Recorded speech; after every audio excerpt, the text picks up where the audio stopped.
We've covered a lot of information, but that's all we have to share for today. You'll have to wait just a bit longer for launch.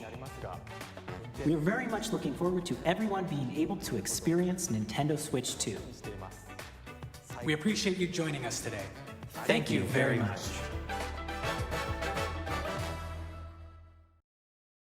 There's a problem with the Switch 2. Now, I'm not talking about the fact that it's priced $100 more than its predecessor, nor am I talking about the frankly ridiculous price hike on physical game copies. Those are obvious complaints and they've been already talked about to death on social media and YouTube videos. No, I'm talking about something deeper, something that not enough people are actually noticing: the ecosystem Nintendo is quietly trying to build around the Switch 2.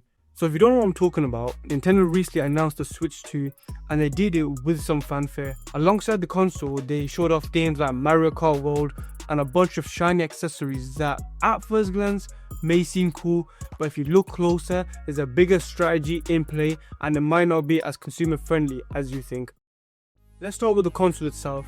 It's launching at £395.99, or roughly around $450 depending on your region, and you might think that's not terrible, especially me in the UK, it's not that bad. It's still cheaper than the PS5 or Xbox Series X. At face value, it seems like a decent deal. You're getting a handheld from a company that arguably dominates the handheld space.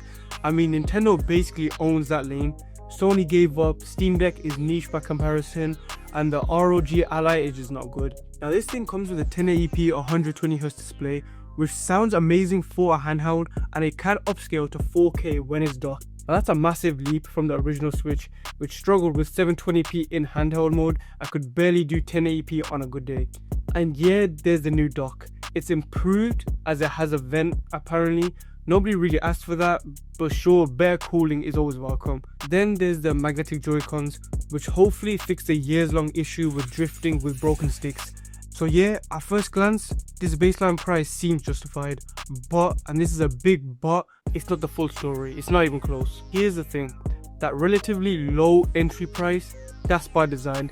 It's a strategic move to hook you into what I'm calling the Switch 2 ecosystem, a system built to get you to spend more money once you're already in. Because you bought the base console, it doesn't just stop there. You've also got the new Switch Pro controller, which is $80, the camera accessory, which is at $55, and the standalone dock, which is at $65. Probably a carrying case, some controller grips, and whatever other gadgets they throw out next month. And that's not even mentioning online subscriptions, potential exclusive content packs. It wouldn't be surprising.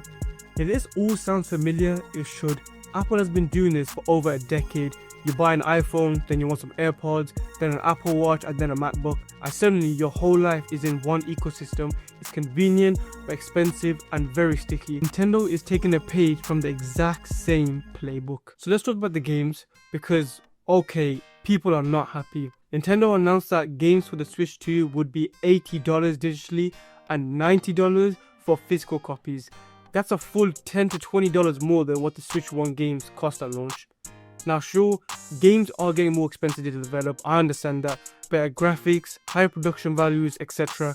But this feels like a cash grab, especially when Nintendo's games rarely drop in price. Ever tried buying Breath of the Wild recently? It's still full price 6 years later at my local CEX. And it gets even worse. Nintendo is offering upgrade packs so you can play your old Switch 1 games on the Switch 2, but they aren't free. Let that sink in. You already own the game, you've already given them your money, but now you have to pay extra to unlock features that the hardware enables. And yes, you can say, but it's enhanced. Still, Sony and Microsoft often give them those upgrades for free. Even third-party publishers, who we often bash on for being greedy, have better upgrade policies. Nintendo, not so much. And here's the thing, they can get away with it. Why? Because their first-party titles are untouchable. Mario, Zelda, Donkey Kong, Metroid, those franchises sell consoles.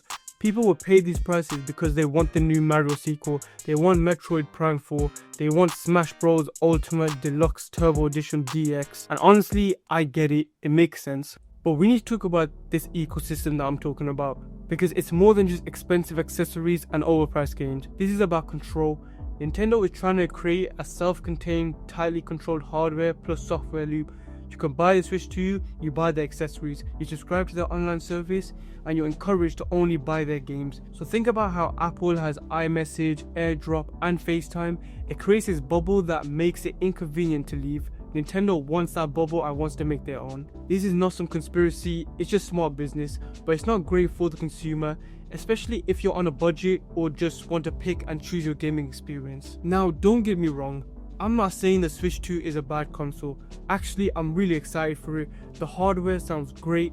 I didn't really expect a 120Hz display on a Nintendo handheld. Like, that's huge.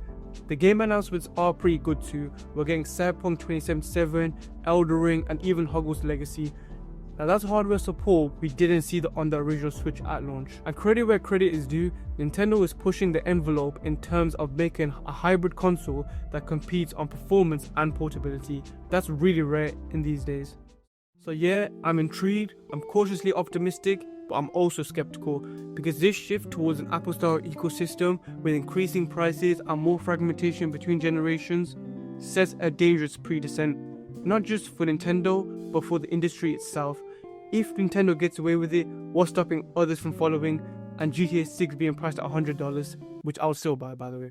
We'll have to wait and see how things play out with the Switch 2 officially when it launches on June 6th. Until then, I appreciate you guys watching. I'm almost at 100 subscribers, so if you enjoyed the video, scroll down and press it, and I'll see you in the next one. And now, if you'll excuse me, I have to go watch a Nintendo Direct in the cinema. Also, I promise I'm not crazy. This is just a theory. Nintendo don't sue me. This is for educational purposes.